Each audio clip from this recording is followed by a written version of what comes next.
کراچی کے مختلف علاقوں میں شدید ٹریفک جام کے باعث شہریوں کو پریشانی کا سامنا ہے۔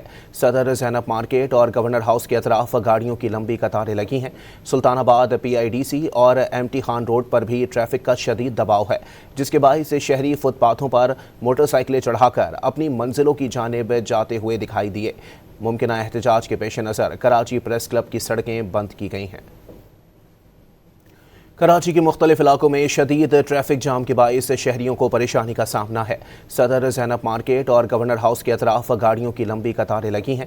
سلطان آباد پی آئی ڈی سی اور ایم ٹی خان روڈ پر بھی ٹریفک کا شدید دباؤ ہے، جس کے باعث شہری فٹ پاتھوں پر موٹر سائیکلیں چڑھا کر اپنی منزلوں کی جانب جاتے ہوئے دکھائی دیے۔ ممکنہ احتجاج کے پیش نظر کراچی پریس کلب کی سڑکیں بند کی گئی ہیں۔ کراچی کے مختلف علاقوں میں شدید ٹریفک جام کے باعث شہریوں کو پریشانی کا سامنا ہے۔ صدر زینب مارکیٹ اور گورنر ہاؤس کے اطراف گاڑیوں کی لمبی قطاریں لگی ہیں۔ سلطان آباد پی آئی ڈی سی اور ایم ٹی خان روڈ پر بھی ٹریفک کا شدید دباؤ ہے، جس کے باعث شہری فٹ پاتھوں پر موٹر سائیکلیں چڑھا کر اپنی منزلوں کی جانب جاتے ہوئے دکھائی دیے۔ ممکنہ احتجاج کے پیش نظر کراچی پریس کلب کی سڑکیں بند کی گئی ہیں۔